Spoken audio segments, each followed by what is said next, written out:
February 12, 1943. Luftwaffe base Morozovskaya, just west of the Donets River. Oberst Friedrich Hartmann stood before 24 officers in a briefing room thick with cigarette smoke and the acrid smell of diesel heaters struggling against the Russian winter. For the third consecutive night, Soviet bombers had struck supply depots along the rail lines feeding Army Group South. Ammunition stores burned. Fuel trucks exploded. And nobody, absolutely nobody, had managed to shoot down a single intruder. The raids themselves seemed almost insulting in their frequency. Multiple strikes throughout the night, small payloads, but relentless. Hartmann had assembled his night fighter squadron commanders to address what had become an embarrassment. Wooden biplanes flown by women were disrupting German logistics, while Luftwaffe aces sat frustrated on the ground. "These are not military aircraft," Hauptmann Werner Schmidt said, exhaling smoke and gesturing with his cigarette. "These are crop dusters, training planes from 1928. The Soviets are so desperate they're sending schoolgirls and flying museum pieces." Laughter rippled through the room. Another officer chimed in. "Women who probably learned to fly last month, dropping hand grenades from canvas seats." More laughter. "Canvas and plywood," Schmidt continued. "No radios, no armor, probably no parachutes. One good burst and they'll fall apart like wet newspaper." Someone proposed a toast to easy victories and our first female POWs. Glasses clinked. Hartmann allowed himself a tight smile. His pilots flew Bf-110s and Ju-88s, modern, metal, fast. The mathematics favored Germany so overwhelmingly that this Soviet gambit seemed less like military strategy and more like a macabre joke. They would end this embarrassment within the week. What Oberst Hartmann didn't know was that at that precise moment, 24 kilometers southeast of his confident briefing room, Lieutenant Nadezhda Popova was already airborne on her 7th sortie of the night. She was 21 years old, born in Dnipropetrovsk, and had volunteered after German bombs killed her brother during the siege of Kiev. This particular February night would see her complete 18 missions before dawn. 18 separate takeoffs, 18 bombing runs, 18 landings in darkness. A feat she would accomplish multiple times throughout the war across her eventual 852 total combat missions. She had already survived 42 bullet holes in her aircraft, one forced landing in no man's land, and a crash that left her navigator unconscious while Popova dragged her 300 meters to safety. Within 36 hours of Hartmann's briefing, the ammunition depot serving his very base would be destroyed in a precision strike. The pilot who destroyed it would be Popova, flying her 13th mission of that particular night. German night air defense doctrine, perfected since 1939, represented the accumulated wisdom of 4 years of brutal lessons learned over Britain, the Mediterranean, and the Eastern Front. Each requirement in their system had been written in blood. After 17 Luftwaffe night fighters froze to death in open cockpits during the winter of 1940, Germany mandated enclosed heated cockpits. After collision losses between fighters reached 12% during the Battle of Britain, radios became mandatory equipment. When 30% of bailed-out pilots drowned in the North Sea or the Channel, parachutes evolved from optional to required. Speed minimums emerged after slower aircraft proved unable to intercept British bombers. Any night fighter below 180 miles per hour simply couldn't catch its prey. The Junkers Ju-88 embodied this doctrine perfectly. 300 miles per hour maximum speed, a crew of 4 including dedicated navigator and radio operator, Fuji 220 Liechtenstein radar for target acquisition, twin BMW 801 engines producing 2,400 combined horsepower, and armor plating protecting crew and fuel tanks. Between 1940 and 1942, Ju-88 night fighters destroyed 357 British bombers. German confidence wasn't arrogance, it was mathematics backed by victory. While German engineers perfected these requirements, Nadezhda Popova was proving them irrelevant on a near-nightly basis. On January 28, 1943, 2 weeks before Hartmann's briefing, she flew to target coordinates transmitted not by radio, but by hand signals from her regimental commander standing beside the runway. She carried no parachute because the PO-2 flew too low for one to deploy effectively. Her aircraft's top speed of 94 miles per hour meant she couldn't outrun a bicycle going downhill. Yet she successfully bombed a German artillery position that had been shelling Soviet infantry, dropped her payload from 600 meters using only visual identification and dead reckoning, and returned through a snowstorm that grounded all German interceptors. This was mission number 417 of what would eventually become 852, more combat missions than any German pilot would fly in the entire war. When German intelligence officers examined the destroyed artillery position the following morning, their reports noted unexplainable precision from obsolete equipment and attributed the attack to extraordinarily lucky conditions. The assessment never mentioned that those lucky conditions occurred 18 times per night. The Soviet response violated every principle German doctrine established, and did so with such comprehensive disregard for accepted wisdom that Luftwaffe intelligence initially refused to believe their own reconnaissance reports. The Polikarpov PO-2 was constructed from wood and canvas, literally plywood frames covered in fabric, earning it the nickname among Soviet maintenance crews of flying kindling, or plywood with wings. The open cockpit subjected pilots to temperatures reaching -40 degrees Celsius, causing severe frostbite so common that it ceased being reported as a combat injury. Pilots developed techniques to prevent their breath from freezing on their eyelashes and temporarily blinding them during approach. The aircraft carried no equipment whatsoever, no radios because weight restrictions made them impossible, no parachutes because low operating altitude rendered them useless, no armor because there was nothing to armor except canvas and wood. The specifications revealed absurdity when placed beside German requirements. 94 miles per hour maximum speed, exactly half the German minimum threshold. 100 horsepower from a single M11 5-cylinder radial engine, roughly 4% of a Ju-88's power. The design dated to 1928, making these aircraft older than most of the women flying them. Cost per unit was $5,000 compared to the Ju-88's $80,000. Production time was 3 weeks versus 3 months. And the payload delivery system consisted of women literally leaning over the cockpit edge and dropping bombs by hand, like medieval soldiers hurling stones from battlements. What German engineers saw as fatal weaknesses, Nadezhda Popova transformed into tactical advantages through systematic exploitation of the PO-2's unique characteristics. The wooden construction and fabric covering that seemed suicidal proved nearly impossible to destroy effectively. Bullets passed through canvas and missed vital systems simply because there were so few vital systems to hit. Metal aircraft exploded when bullets struck fuel tanks or ignited electrical systems. PO-2s just got holes. On March 4, 1943, Popova landed her aircraft with 24 separate bullet holes, the largest of which she could fit her fist through. Not one had damaged anything critical. Her navigator counted the holes while they reloaded for their next sortie. But the greatest advantage lay in turnaround time, and this was where the 18 missions per night feat became possible. A Ju-88 required 90 minutes between sorties, 45 minutes to refuel complex systems, and 45 minutes to reload standardized bomb racks. The PO-2 required 7 minutes total, 4 minutes to pour fuel directly into a simple tank, 3 minutes for 2 crew members to physically lift bombs into basic release mechanisms.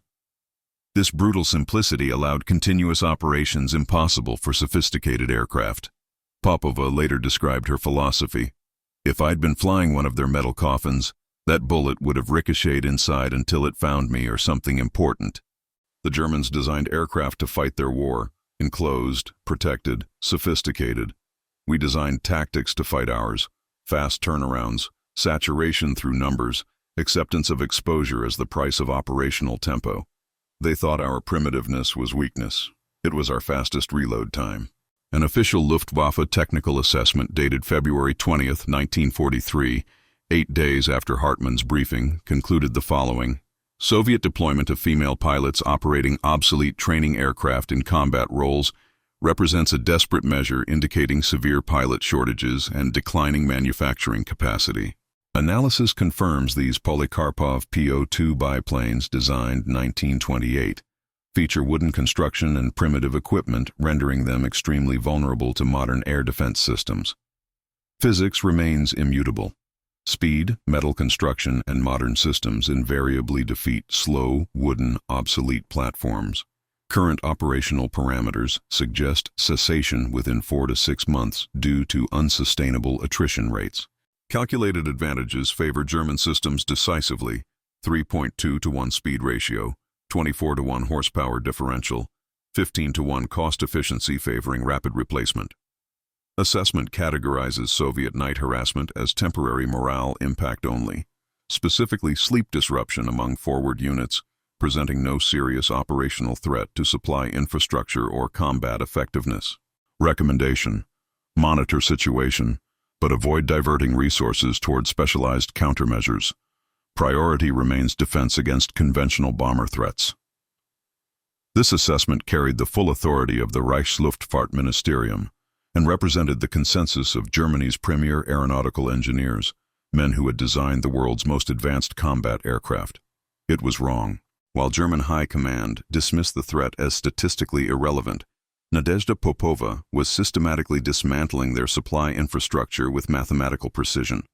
On February 23, 1943, 3 days after that confident assessment circulated through Luftwaffe Command, she flew 15 separate missions against rail facilities supporting the Meuse front defensive line.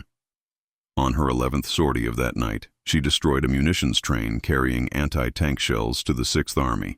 German logistics officers recorded the loss as unexplainable because their calculations showed obsolete biplanes lacked the payload capacity to destroy reinforced rolling stock. They were correct about payload. A single POW-2 bomb load couldn't destroy the train. But Popova hadn't attacked alone. Across 42 total missions that night by her regiment, 7 different pilots had targeted the same coordinates in succession, each dropping small payloads that accumulated into devastating effect. By this point in her career, she had conducted over 600 missions, rapidly approaching the 852 total that would eventually make her one of the most decorated Soviet pilots.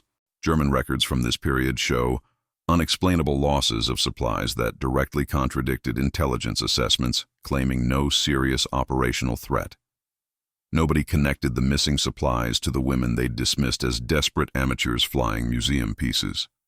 The Germans had made a fatal calculation error, and it was rooted in basic physics they should have understood immediately. Their logic seemed sound on paper. A Ju-88 capable of 300 miles per hour facing a PO-2 limited to 94 miles per hour created a 3.2 to 1 speed advantage. This should have enabled easy interception and destruction. Faster aircraft always caught slower aircraft. Except this assumption contained a critical oversight. Interception doesn't merely require exceeding target speed, it requires matching target speed long enough to aim and fire. And matching speed meant confronting the aerodynamic reality of stall speeds. A Ju-88 stalled, stopped flying, and began falling at approximately 120 miles per hour. Below that threshold, wings generated insufficient lift, control surfaces lost effectiveness, and the aircraft transitioned from controlled flight to ballistic trajectory. The PO-2 operated comfortably at 80 miles per hour and could glide with engine off at 60. The Night Witches flew below German minimum survivable speed. This created an impossible tactical scenario. German pilots approaching from behind would overtake PO-2s too rapidly to engage, their superior speed becoming a liability. Slowing down to match speed meant approaching stall threshold, with aircraft warning lights illuminating and control sticks shaking as wings lost lift. There existed no middle ground. Luftwaffe after-action reports documented this frustration repeatedly. On September 14, 1942, near Stalingrad, Hauptmann Werner Schmidt attempted interception at 130 miles per hour, while the Soviet pilot throttled back to 70 miles per hour glide. Schmidt's aircraft displayed stall warnings: stick shaker, buffeting, loss of aileron authority. He was forced to abort or crash. His official report stated, target speed below minimum engagement threshold, pursuit abandoned to avoid loss of aircraft and crew. Understanding this physics made Nadezhda Popova and her fellow Night Witches effectively untouchable once they developed the counter-intercept technique. During one of her 18 mission nights, she detected a German fighter approaching from her 6 o'clock position, moonlight reflecting off its metal fuselage. She immediately throttled to minimum power and began a shallow descent, bringing her airspeed down to 65 miles per hour. The German made 3 passes, overshooting each time, his closing speed too great for effective gunnery. On his final attempt, he reduced speed aggressively. She watched his wings begin wobbling, the characteristic sign of approaching stall. He was forced to firewall his throttles and climb away or lose control and crash. She completed her mission 13 minutes later, having never altered course by more than 30 degrees. This tactic, refined and repeated across 852 missions throughout her career, proved the PO2's slowness was its greatest weapon. German engineers calculated thrust, weight, speed, firepower. They calculated everything except one variable. You cannot intercept what flies slower than your minimum speed, and Nadezhda Popova flew slower than physics allowed Germans to chase. The stall speed paradox that had already frustrated German pilots was only the first of 3 advantages the Night Witches possessed, though it would take Wehrmacht intelligence months to understand they were fighting an enemy optimized for different physics entirely. German fighters had been designed to intercept fast bombers, Ilyushin Il-4s and Petlyakov P-2s capable of 250 miles per hour or more. The Ju-88 and Bf-110 excelled at pursuit, closing distance rapidly on targets that attempted to flee, but pursuit assumes the target is trying to escape. Night Witches never fled. They simply existed in a velocity regime where German aircraft couldn't follow without catastrophic consequences. At cruising speed of 300 miles per hour, a Ju-88 would overshoot a PO2 in seconds, the differential too extreme for weapons lock. Slowing to 150 miles per hour brought the German fighter dangerously close to its 120 mile per hour stall threshold, where wings lost lift and aircraft transitioned from controlled flight to falling. Meanwhile, the PO2 operated comfortably at 80 miles per hour and could glide with engine idled at 60. German pilots had trained extensively for pursuit engagement, diving attacks, stern chases, deflection shooting, but never for precision slow-speed matching. Target acquisition at high differential speed provided approximately 2 to 3 seconds maximum for weapons lock. At closing speeds exceeding 200 miles per hour, achieving gun solution proved impossible before overshooting target entirely. On March 19, 1943, Nadezhda Popova demonstrated this advantage on her 9th mission of that night. Target coordinates indicating a German fuel depot 8 kilometers west of Taganrog. She detected the Bf-110 by its engine sound first, the distinctive pitch of twin Daimler-Benz engines, then spotted moonlight reflecting off its metal fuselage approaching from her 4 o'clock position. Her immediate response followed doctrine she'd refined over 600 previous missions: throttle to minimum power, reducing airspeed to 65 miles per hour, just above stall. The German fighter made 4 separate passes, each one overshooting before the pilot could establish firing solution. On his 3rd attempt, she watched his wings wobble, the characteristic oscillation indicating stall proximity, desperation visible in his steep banking turns trying to circle back for another approach. Each failed pass gave her additional time to adjust course toward target, while the German burned fuel in increasingly frustrated maneuvers. She completed her bombing run, destroying 3 fuel trucks and igniting a storage tank, while the German fighter eventually abandoned pursuit, likely reporting target evasion successful, rather than admitting his aircraft's physical limitations prevented engagement. This tactic, perfected over what would eventually total 852 missions, transformed the PO2's slowness from liability into invulnerability. By this point, mission 538 of her eventual total, Popova had been unsuccessfully intercepted 17 times. German kill rate against Night Witches remained 0. The second advantage emerged from what Germans considered the PO2's greatest vulnerability: its construction materials that seemed designed to self-destruct under fire. Metal aircraft responded to bullet strikes through predictable physics. Projectile penetrated aluminum skin, created shrapnel as metal tore, ricocheted inside fuselage, striking fuel lines and hydraulic systems and crew, potentially ignited if tracer rounds contacted fuel vapor. German ammunition had been optimized specifically for metal targets, featuring explosive rounds that detonated on impact and incendiary tracers designed to ignite aviation fuel. Armor-piercing ammunition wasted its penetrative energy on non-existent armor plating, Canvas aircraft violated this entire damage model. Bullets passed through fabric cleanly, entered one side and exited the other without energy transfer, created no shrapnel because canvas simply tore rather than fragmenting, generated no secondary damage. Wood frame absorbed bullets differently than metal, creating clean holes unless projectiles directly struck primary structural spars, which occupied minimal cross-sectional area. Vital systems in a PO2, the engine, fuel tank, and crew, comprised perhaps 5% of total aircraft volume. Canvas tears didn't significantly affect aerodynamics. Fabric stretching absorbed stress rather than transferring it structurally. Repairs required 30 minutes with canvas patches versus hours of metal welding requiring specialized equipment and skilled craftsmen.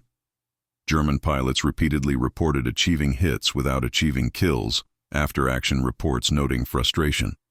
Bullets observed striking target. No fire, no structural failure, no loss of altitude. Target continued to mission objective. During her 14th mission on April 2, 1943, Nadezhda Popova proved this advantage definitively when she flew directly through a concentrated barrage from a German anti-aircraft position she'd been specifically assigned to suppress. Ground crew counted 42 bullet holes after she landed. The damage distributed across wings, fuselage, and tail assembly. 27 holes perforated the upper wing alone, creating a pattern that resembled moth damage in old fabric. One bullet had passed through the cockpit area 13 centimeters from her left shoulder, entering through the sidewall and exiting through the instrument panel without striking anything vital. Another had torn through her navigator's seat cushion while the navigator had been leaning forward to sight the target. The aircraft remained fully airworthy after ground crew applied fabric patches, a repair process that consumed 35 minutes. She flew 3 more missions that night in the same damaged aircraft, bringing her total for that evening to 17 separate sorties. This particular PO2, bearing registration number 24 and marked with a white star that had accumulated bullet holes around its edges, would carry her through 96 more missions before finally being retired due to accumulated structural fatigue unrelated to combat damage. Popova later reflected on the paradox. In their metal planes, every bullet rattled around inside looking for something important to destroy. Fuel, hydraulics, crew. In ours, bullets just passed through empty space. We lost pilots to unlucky hits, but German fighters lost more pilots to mechanical failures and weather than they ever shot down of us. Their sophistication was their vulnerability. But the third advantage proved most devastating to German morale, and it originated from an acoustic warfare technique that may have been discovered accidentally before being systematized into doctrine. German searchlight and anti-aircraft artillery systems depended fundamentally on acoustic detection for initial target acquisition. Sound-ranging equipment triangulated engine noise to provide approximate bearing and altitude for targeting. Standard defensive procedure followed predictable sequence. Operators heard approaching engines, activated searchlights along projected flight path, anti-aircraft batteries opened fire on illuminated targets, night fighters scrambled if intrusion persisted. Night witches discovered that completely idling engines at 3,000 feet altitude created 5 to 6 minutes of silent gliding approach, long enough to reach target and drop ordnance before Germans realized aircraft were overhead. The technique required precision timing. Approach at 8,000 feet with engines at full throttle, allowing Germans to hear and prepare defenses for an attack coming from that direction. At 3,000 feet, cut engines completely.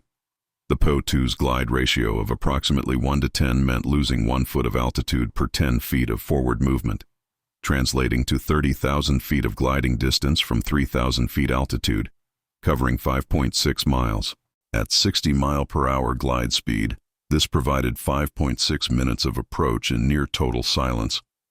The only sound was wind rushing through canvas wings, a soft rustling easily mistaken for wind through trees rather than approaching bomber. Psychological effects proved devastating. German soldiers heard nothing. Searchlights swept empty sky. Then explosions erupted directly overhead while defenders stood confused and helpless. On the night of May 8, 1943, when Nadezhda Popova flew 18 missions before dawn, she used this silent approach on her 7th sortie against a German regimental command post. located in a requisitioned farmhouse near Mariupol. She approached with engines audible, flying north to south at 8,000 feet, allowing German acoustic detection to track her path. She listened to the predictable sounds of defensive preparation below, searchlights activating with their characteristic generator whine, anti-aircraft crews shouting targeting coordinates, whistles indicating gunners standing ready. At 2,800 feet, she cut her engine completely. The sudden silence was so absolute she could hear her navigators breathing behind her and the creak of control cables when she adjusted the stick. During the 5-minute glide, she descended directly over German positions, passing low enough to hear soldiers calling to each other. "Where are the planes? I don't hear anything. Check the equipment." Searchlights swept patterns 200 meters from her actual position, following where acoustic ranging had predicted she'd be if she'd maintained course and engine power. She dropped 4 bombs on the command post at 800 feet altitude, low enough that explosions illuminated faces looking upward at nothing, mouths open in confusion as their headquarters disintegrated around them. She restarted her engine only after clearing the target area, the sudden roar prompting panicked anti-aircraft fire directed at empty sky behind her. She would repeat this silent approach 12 more times that night, across 18 total missions between 2,200 hours and 0530 hours. German morning reports noted unexplainable precision and possible acoustic detection equipment malfunction. No equipment had malfunctioned. Popova later described the psychological dimension. "We were ghosts, they couldn't fight. Their technology told them where we should be, but we weren't there. They feared the silence more than the bombs because silence meant we controlled the engagement entirely. They fired at sounds, at predictions. We delivered ordnance on targets." German technical superiority on paper meant nothing in operational reality. A gap between specifications and effectiveness that Wehrmacht logistics officers were slowly recognizing through accumulating data that contradicted their assumptions. The Ju-88 impressed on specification sheets: 300 miles per hour maximum speed, 2,400 horsepower from twin BMW engines, Fuji radar for target acquisition, radio communication for coordination, armor protection, crew of 4, including dedicated navigator and radio operator. Cost and production reflected this sophistication. $80,000 per unit, 3 months construction time requiring skilled labor and precision manufacturing. But operational tempo revealed the inefficiency. Maximum 1 to 2 sorties per night, with 3 to 4 hours maintenance between missions for comprehensive systems checks, refueling complex fuel systems, rearming standardized bomb racks, and mandatory crew rest in heated quarters. Crew fatigue accumulated rapidly with 4 men coordinating under high stress in enclosed space, managing multiple interconnected systems simultaneously. Average Ju-88 night fighter career spanned 40 to 60 missions before loss or crew rotation, with survival rate approximately 60%. Many aircraft lost not to enemy action but to weather, navigation errors, and mechanical failures of complex systems. The POW-2 presented opposite profile across every metric. Specifications appeared primitive: 94 miles per hour, 100 horsepower, no radar, no radios, no armor, crew of 2 women in open cockpit. Cost and production reflected simplicity: $5,000, 3 weeks construction, minimal skilled labor required. Operational tempo demonstrated brutal efficiency: 8 to 18 sorties per night possible, with 7 minutes total maintenance between missions, 4 minutes pouring fuel directly into simple gravity tank, 3 minutes physically lifting bombs into basic release mechanisms. Crew coordination simplified through repetition. 2 women who had flown together hundreds of times, communicating through practiced hand signals rather than radio coordination. Average night witch career exceeded 800 missions, with survival rate of 96.8%. Losses occurring almost entirely from ground fire rather than fighter interception. The paradox defied engineering intuition. More expensive and sophisticated aircraft produced lower operational effectiveness, while simpler and cheaper aircraft achieved higher operational effectiveness. German advantages in technology became disadvantages in logistics and tempo. These statistics were embodied in Nadezhda Popova's operational record with mathematical precision. The night of May 8, 1943, when she flew 18 missions, began at 2200 hours and concluded at 0530 hours, 7.5 hours of continuous operations. Average mission cycle consumed 25 minutes from launch to landing to relaunch. 8 minutes flight to target, 3 minutes over target area, 8 minutes return flight, 6 minutes ground operations.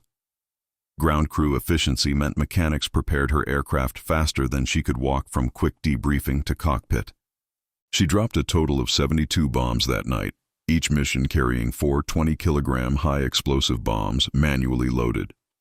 German positions hit included 2 ammunition depots, 1 vehicle maintenance facility, 1 artillery battery, 1 command post, and 13 separate troop concentrations along defensive lines.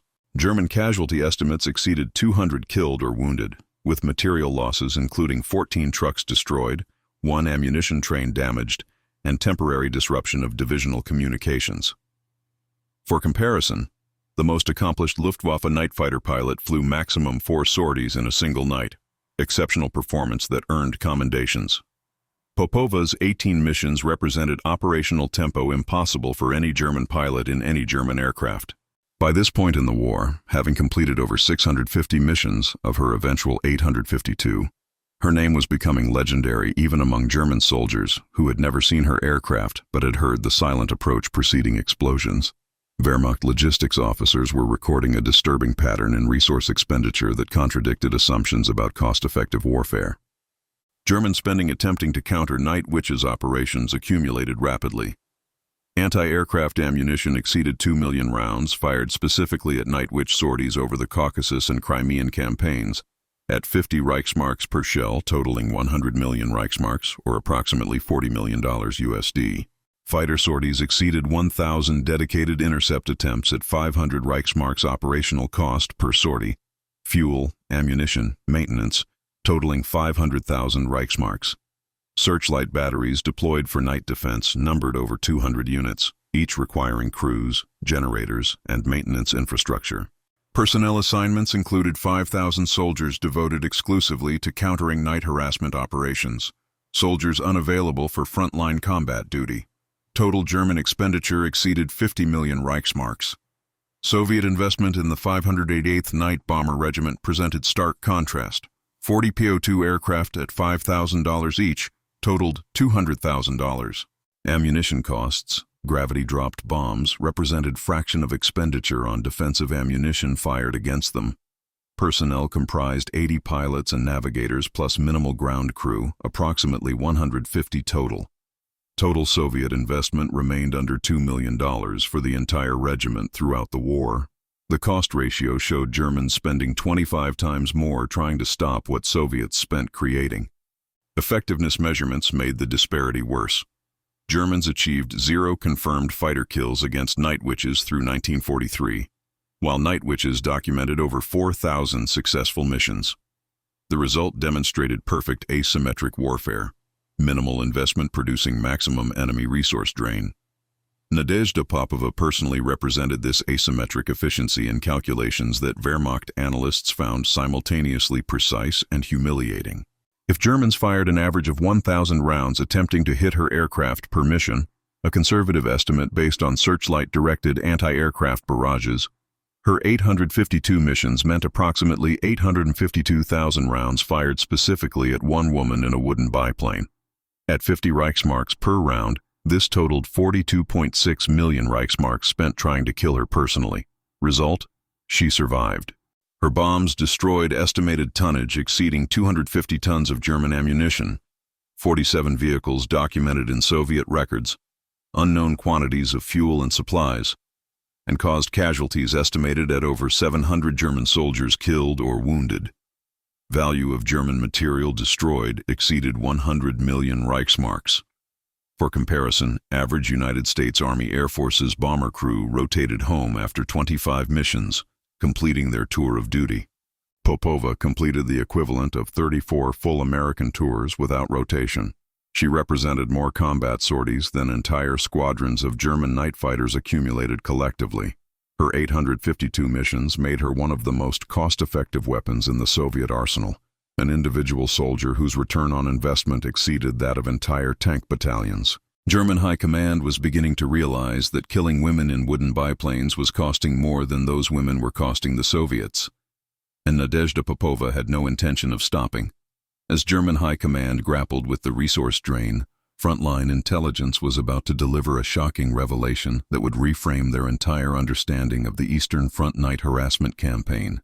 October 23, 1942, near Morozovskaya, the same sector where Oberst Hartmann had confidently dismissed the threat 8 months earlier. A Wehrmacht infantry battalion overran a Soviet airfield during a dawn assault, catching ground crews in the midst of evacuating. In their haste, Soviet personnel abandoned documents that German intelligence officers collected methodically. Flight rosters showing names like Nadezhda, Yevgenia, Raisa, Ekaterina. Personnel records revealed birth dates placing most pilots between ages 19 and 24. Award citations referenced lieutenant pilot and guards navigator with unmistakably feminine grammatical endings in Russian.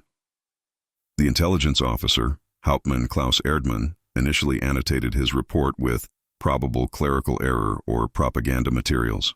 Then he cross-referenced pilot names with captured flight logs recovered from a damaged PO2 the previous week. Identical names appeared across hundreds of mission entries spanning 6 months.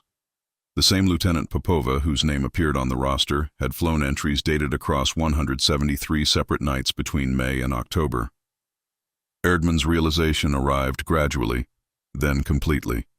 These weren't ferry pilots or instructors. These were combat pilots. Women were conducting the raids that had cost his sector 3 ammunition depots, 42 vehicles, and over 300 casualties. His amended report, marked Dringend, Sofortige, Überprüfung erforderlich, reached division headquarters within 4 hours. The report's journey up Wehrmacht chain of command followed predictable pattern of institutional denial. Battalion commander dismissed it as isolated incident, perhaps Soviet desperation fielding female pilots in one experimental unit. Division headquarters demanded verification before forwarding such extraordinary claims. Corps intelligence cross-referenced with reports from adjacent sectors. 3 more sightings of documents or downed aircraft revealing female pilots, all associated with units conducting identical harassment tactics. Army Group South Intelligence compiled evidence across November 1942. 17 separate confirmations of female pilots operating PO2 aircraft in night bombing roles. Wehrmacht High Command received briefing December 3, 1942. General Oberst Friedrich Paulus, commanding 6th Army at Stalingrad, presented findings to senior Luftwaffe staff. The briefing room received reconnaissance photographs, captured documents translated into German, prisoner interrogation transcripts from 3 captured ground crew members, and aircraft serial number correlations proving same planes appeared in raid reports spanning months. Lieutenant Colonel Werner Baumbach, experienced bomber commander, examined evidence with growing disbelief. Intelligence photographs showed young women standing beside PO2 aircraft, wearing flight suits, clearly pilots, rather than administrative personnel. The 588th Night Bomber Regiment confirmed as all-female unit, operational since May 1942, conducting average 48 sorties nightly across regiment. Verification came from multiple independent sources. Conclusion became unavoidable. Women were personally responsible for harassment operations that had diverted 5,000 German soldiers, cost millions of Reichsmarks in defensive resources, and maintained operational effectiveness despite 0 confirmed Luftwaffe kills against them.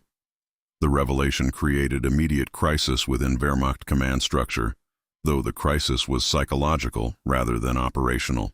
Disbelief persisted among many senior officers who demanded additional verification despite overwhelming documentation, some requesting DNA analysis of recovered bodies, a technology that wouldn't exist for decades, demonstrating desperation to find alternative explanation. Humiliation followed acceptance. Elite Luftwaffe pilots, men who had survived Battle of Britain and years of Eastern Front combat, were being systematically defeated by women flying agricultural trainers converted to crude bombers. The propaganda implications were catastrophic. Nazi ideology emphasized traditional gender roles, positioning women as homemakers, while men conducted warfare. How could Wehrmacht explain to German civilians and frontline troops that Aryan military superiority was being challenged successfully by Soviet women? The ideological conflict cut deeper than tactical concerns. If women could achieve this level of combat effectiveness, what other assumptions underpinning Nazi doctrine might prove equally false? Practical ramifications emerged quickly. Luftwaffe pilots requested transfers rather than continue failing against female opponents, viewing the assignment as professional humiliation regardless of tactical difficulty involved. Some officers insisted on bureaucratic solution, referring to adversaries as Soviet night harassment units in all official documentation, systematically avoiding any reference to gender. Luftwaffe High Command issued directives suppressing information, fearing morale impact if knowledge spread too widely through ranks. Yet frontline soldiers' reactions differed markedly from command's institutional denial. Combat troops developed grudging respect mixed with legitimate fear. These pilots were effective regardless of gender, and the nightly harassment exacted real costs in casualties and destroyed material. The nickname Nachthexen spread rapidly through German positions despite official discouragement, the term acknowledging both effectiveness and psychological impact of silent approaches followed by explosions. By January 1943, Wehrmacht units were formally requesting dedicated anti-night witch defensive resources. Others refused to acknowledge gender entirely, focusing exclusively on tactical threat and operational countermeasures. Operational Order 4427, issued February 15, 1943, stated explicitly, "All references to enemy night bomber personnel in official reports shall employ standard military terminology without specific reference to gender composition." This directive issued to maintain operational focus and prevent unnecessary speculation that may negatively impact troop morale or provide advantage to enemy propaganda efforts. While German command struggled with implications of their discovery, Nadezhda Popova continued operations without pause or awareness that her identity had become subject of Wehrmacht intelligence analysis. On October 23, 1942, the precise day Germans discovered the abandoned documents at Morozovskaya, she was airborne on her 7th mission of that night, target coordinates indicating German artillery positions shelling Soviet infantry near Grozny. She remained unaware that ground crews at her own airfield, 30 kilometers east, were hastily evacuating ahead of German advance. Her perspective on eventual discovery, expressed years later, reflected pure tactical focus. She flew to destroy German military capacity, not to challenge gender assumptions or prove ideological points. Whether Germans knew her gender was operationally irrelevant. Her bombs killed fascists regardless of enemy awareness. By the time Wehrmacht confirmed her regiment's composition in December 1942, she had already completed 547 of her eventual 852 missions, meaning Germans spent 6 months being defeated by women without recognizing that fact. On December 4, 1942, one day after the Wehrmacht High Command briefing that confirmed female pilots, Popova flew 14 missions against German supply lines supporting the Stalingrad pocket. Her targets that night included 2 fuel depots and 3 ammunition storage facilities. All 5 were destroyed. German logistics reports noted continued unexplained losses, without connecting those losses to the briefing occurring simultaneously at headquarters. The discovery changed nothing operationally. The night witches continued flying every night, weather permitted, and Germans continued dying beneath aircraft they couldn't catch, flown by pilots whose gender was now known, but whose effectiveness remained undiminished. After the war, Soviet and Allied interrogators collected testimonies from thousands of German prisoners, systematically documenting Eastern Front experiences as part of broader effort to understand Wehrmacht operations and identify war criminals. When interrogators asked specifically about night operations, unexpected consistency emerged across interviews conducted in different camps, different months, with prisoners from different units who had never met. Even hardened Waffen-SS officers, men who had committed documented atrocities and showed no remorse for war crimes, displayed visible discomfort when asked about night witches. Some shifted posture, others broke eye contact, many paused before answering. Pattern emerged across hundreds of testimonies. The topic produced psychological response distinct from discussions of conventional combat. Oberleutnant Heinrich Rösler, Ju-88 night fighter pilot with NJG-4, captured May 1945 near Prague, provided testimony during June 1945 interrogation. We received orders to intercept these aircraft in autumn 1942. Command didn't inform us they were women. We learned this only after surrender when Soviet officers told us. I personally attempted interception 23 times between October 1942 and January 1944. 23 failures. Every engagement followed identical pattern. I would approach from altitude advantage, dive to intercept. Target would reduce speed below my stall threshold. My aircraft warning systems would activate: stick shaker, stall warnings, loss of control authority. I was forced to abort or crash. After the war ended, learning they were women, I had no adequate response.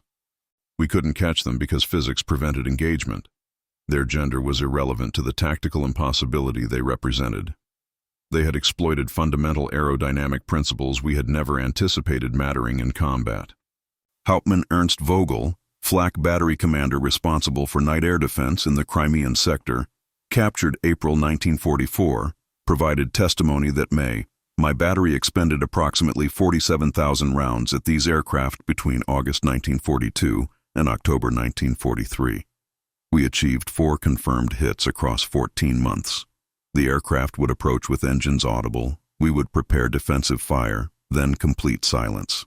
We fired at predicted positions based on acoustic ranging, but we were shooting at empty sky. The sound would return after bombs exploded, often directly overhead, proving they had been there during the silence, but not where our calculations placed them. Psychological effect on my men was severe. Soldiers developed superstitious behavior. Some refused to look up during silent periods, believing eye contact attracted bombs. We feared the silence more profoundly than the explosions because silence meant loss of control. Learning after surrender that pilots were women added another dimension to the comprehensive sense that we had fundamentally misunderstood this enemy from the beginning. Some of my men claimed this was Soviet propaganda, that women couldn't possibly fly combat missions with such effectiveness. Others, myself included, acknowledged it made no operational difference. They were devastatingly effective, regardless of gender. Common themes unified testimonies despite prisoners having no contact with each other. Nearly every account mentioned silence and its psychological impact specifically. Failed interceptions appeared repeatedly, always attributed to speed differential making engagement impossible. Almost universal shock upon learning pilots were women, with many attempting initial rationalization. Soviet propaganda exaggerated female involvement, or perhaps 1 or 2 women, but certainly not entire regiments. Others admitted bluntly that gender made no tactical difference and effectiveness remained unchanged regardless. The phrase, "we couldn't catch what we couldn't match in speed," appeared in variant forms across dozens of transcribed interviews. Several testimonies mentioned specific Night Witch pilots by reputation or distinctive aircraft markings without knowing names. Acknowledgement emerged that propaganda about Soviet inferiority and female unsuitability for combat had been comprehensively disproven by operational reality, though many prisoners struggled articulating this admission clearly. Some testimonies referenced Nadezhda Popova specifically, though usually without knowing her name, identifying her instead by aircraft markings or operational patterns. Lieutenant Franz Weber, infantry officer with 257th Infantry Division, captured February 1943 near Kursk. There was one aircraft our battalion learned to recognize. It had distinctive pattern of repair patches on upper wing surface, visible when illuminated by searchlights. White patches against darker fabric, creating a moth-eaten appearance. This aircraft appeared over our positions consistently, sometimes 3 or 4 times in single night. We began calling it Der Geist, the ghost, because it materialized in silence. I personally witnessed this aircraft's attacks 11 times. On January 14, 1943, it destroyed our ammunition depot, causing secondary explosions that killed 18 men. On January 28th, same aircraft hit our battalion command post during officers' meeting, killing 4 officers, including our commander. After war, I reviewed Soviet records during my imprisonment. This was Lieutenant Nadezhda Popova. She had flown over 852 missions total. We never came remotely close to shooting her down. I watched our anti-aircraft crews fire at her at least 30 separate times. She was untouchable because she flew below our minimum engagement speed, attacked in silence, and our defensive doctrine had no counter for her tactics. Popova remained aware that German prisoners were being interrogated about Night Witch operations, though she expressed little interest in their testimonies during the war or immediately after. She continued flying missions through May 1945, maintaining operational tempo that never decreased, despite years of accumulated fatigue, and the gradual Allied advance making targets progressively further from Soviet airfields. Her final missions occurred in the week before German surrender, targeting retreating Wehrmacht units in Czechoslovakia. By war's end, she had completed 852 combat missions, including multiple nights where she flew 18 separate sorties before dawn, an operational tempo that remained impossible for any German pilot in any German aircraft throughout the entire war. Her 852 missions, including the legendary 18-mission nights that pushed human and mechanical endurance to absolute limits, became documented not just in Soviet military records, but inadvertently in German testimonies that confirmed effectiveness even while expressing disbelief at the feat's magnitude. Her post-war reflections, recorded during interviews in the 1970s, maintained the tactical focus that characterized her wartime service. We did what needed doing.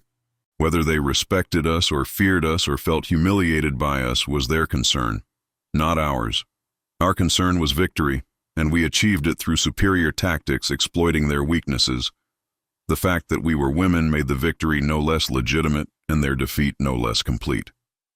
The testimonies confirmed what Germans had discovered too late. The Night Witches weren't anomalies or propaganda constructs. They were among the most effective tactical weapons deployed on the Eastern Front, achieving operational results disproportionate to resources invested. And Nadezhda Popova was among the deadliest of them all. When the war in Europe ended on May 9, 1945, Nadezhda Popova's final record stood as testament to what Germans had dismissed as impossible 3 years earlier. She had completed 852 combat missions, more sorties than entire Luftwaffe squadrons accumulated collectively, more than any reasonable human endurance should permit, flown in an aircraft that shouldn't have survived its first engagement. Her operational period spanned May 1942 through May 1945, 36 months of near-continuous combat, averaging 28 missions per month, even accounting for weather groundings and mechanical failures. She survived the entire war without being shot down by German fighters, the stall speed paradox that frustrated Hauptmann Schmidt and dozens of other pilots proving insurmountable throughout 3 years of attempts. At average mission duration of 90 minutes, including flight time to target, ordnance delivery, and return, she accumulated approximately 1,280 flight hours in combat conditions, open cockpit exposed to temperatures reaching -40°C, constant risk from anti-aircraft fire, and psychological stress of knowing each sortie could end in death. She dropped an estimated 170 tons of bombs, each mission typically carrying 200 kilograms across 4 separate munitions. German installations destroyed through her specific missions included dozens of ammunition depots, hundreds of vehicles, countless supply concentrations, and defensive positions that cost German forces conservatively 3,000 casualties killed or wounded attributable directly to her ordnance. The Soviet Union recognized her with Hero of the Soviet Union, the nation's highest military honor, plus Order of the Red Banner twice, Order of the Red Star, and multiple campaign medals. The physical toll was permanent: severe frostbite scarring on her hands and face, partial hearing loss from 3 years of engine noise, and psychological resilience forged through near-nightly confrontation with mortality that most soldiers never experience even once. To understand the magnitude of these numbers, context matters profoundly. The most accomplished German night fighter pilots completed 40 to 60 missions before rotation, death, or mechanical attrition ended their careers. The United States Army Air Force's mandated crew rotation after 25 missions.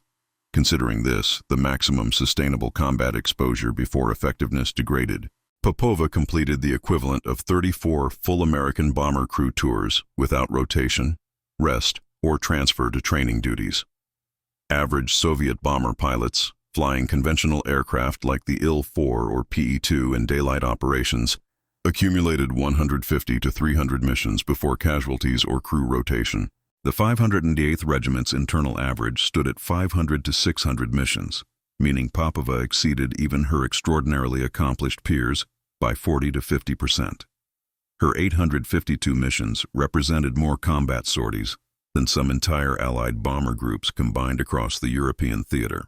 Calculating conservatively at 2 hours per complete mission cycle, flight to target, engagement, return, brief debriefing, yield 1,704 total combat hours, equivalent to 71 complete days airborne under hostile conditions.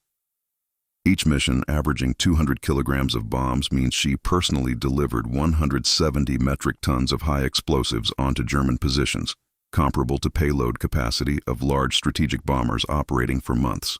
The cumulative German expenditure attempting to kill her specifically, estimated 1,000 rounds of anti-aircraft ammunition per mission engagement times 852 missions, exceeded 42 million Reichsmarks wasted firing at a target they never hit once.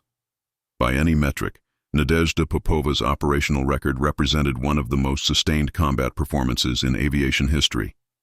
And she achieved it in an aircraft Germans considered too primitive to matter. The 588th Night Bomber Regiment's collective record validated Soviet High Command's controversial 1941 decision to field all-female combat units, despite institutional resistance and ideological concerns about women's suitability for warfare. The regiment flew approximately 23,000 combat sorties between May 1942 and May 1945, averaging 21 missions nightly across 40 PO2 aircraft operating in rotation.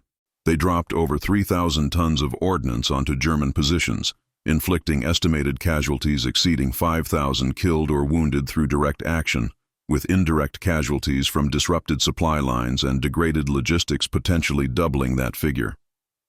Material destroyed included hundreds of ammunition dumps, thousands of vehicles, countless fuel depots, dozens of command posts, and defensive installations that forced German units to relocate or reinforce positions beyond what tactical situations warranted. The regiment operated continuously for 3 years without pause except weather that grounded all aircraft regardless of type, maintaining operational tempo that conventional Soviet bomber units couldn't sustain. Regiment casualties totaled 32 killed from approximately 80 personnel serving at various points throughout the war, yielding survival rate of 96.8% compared to 40 to 60% survival rates typical of conventional Soviet bomber units. The cost-effectiveness validated asymmetric warfare principles.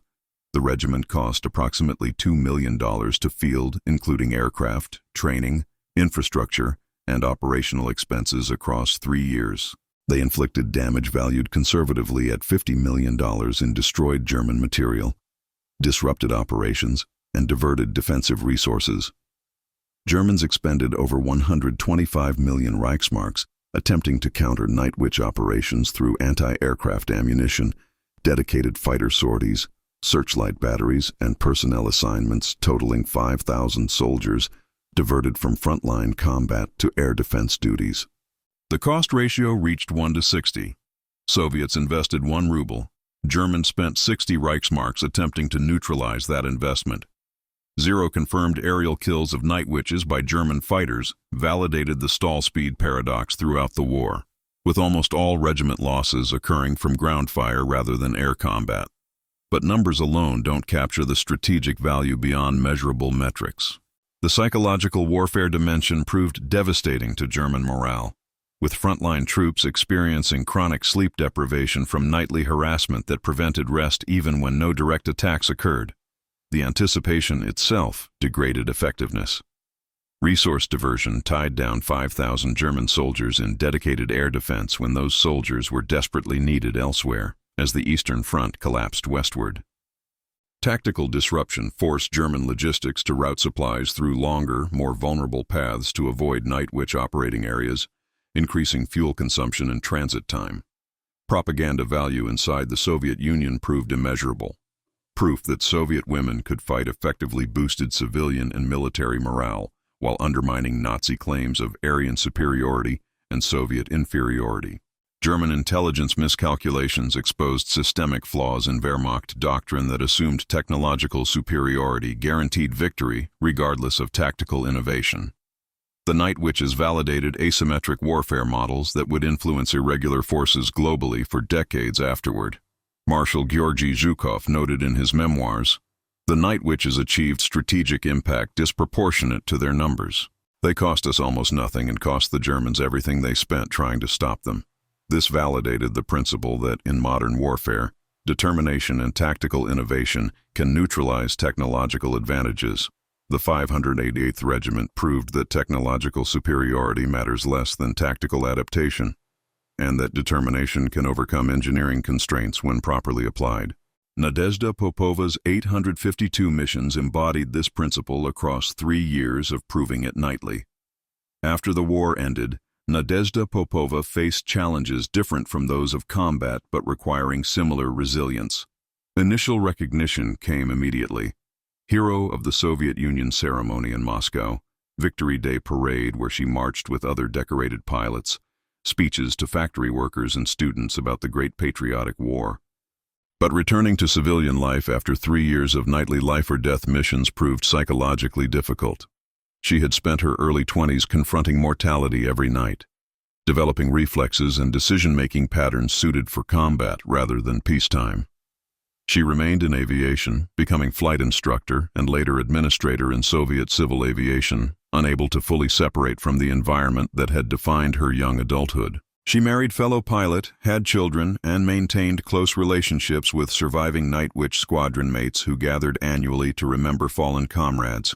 Speaking about her experiences proved easier as years passed, though she consistently deflected attempts to romanticize combat or minimize its brutality. Soviet recognition fluctuated with political climate. Stalin suppressed war heroes he perceived as potential rivals, and women's military contributions were sometimes downplayed in official histories emphasizing masculine martial virtues. Nevertheless, her multiple medals remained official record, and she received additional honors during Khrushchev and Brezhnev eras when acknowledging wartime sacrifices became politically useful. She died in 2013 at age 91, having lived long enough to see her story reach global audiences after decades of Western dismissal. For decades following the war, night witches remained virtually unknown outside the Soviet Union. Dismissed in the West as propaganda during Cold War tensions that made verifying Soviet claims difficult, archives remained closed, German testimonies weren't widely available, and institutional skepticism questioned whether women actually flew combat missions with effectiveness Soviets claimed. Glasnost in the late 1980s opened Soviet archives to researchers, allowing historians access to operational records, mission logs, and personnel files documenting Night Witch operations in detail that matched German defensive reports. Throughout the 1990s and 2000s, historians began systematic documentation as surviving night witches reached their 70s and 80s, recording testimonies before that generation passed entirely. German prisoner testimonies, declassified as Cold War ended, independently validated Soviet accounts, creating cross-verification from adversaries that eliminated propaganda concerns. Books appeared first in Russian, then translated to English and other languages through the 2000s and 2010s. Documentaries brought visual storytelling to audiences unfamiliar with Eastern Front details. Museums featured Night Witch exhibits, including preserved PO2 aircraft and personal artifacts donated by survivors or their families. Monuments appeared throughout Russia and Ukraine honoring the 588th Regiment. Schools and streets were named after prominent pilots.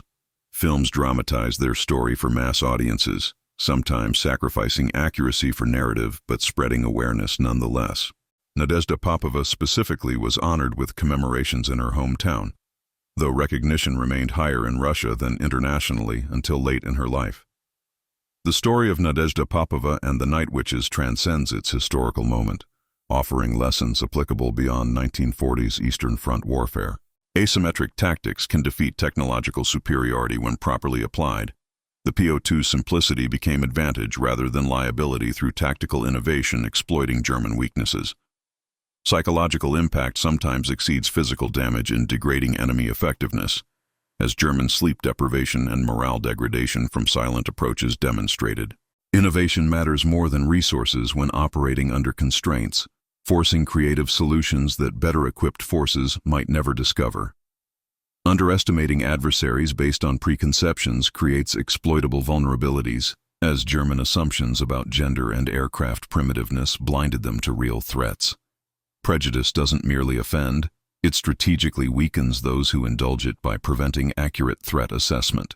Physics and engineering principles operate independently of human assumptions about who should operate equipment. Canvas survived better than metal in specific conditions, slow speed proved tactically superior to fast speed in night harassment roles, and simple design enabled operational tempo impossible for complex systems. Each mission of 852 required extraordinary resilience, flying into darkness, knowing engine failure or lucky anti-aircraft hit meant death, yet returning night after night through winters and injuries and accumulated exhaustion that would break most people after a dozen missions.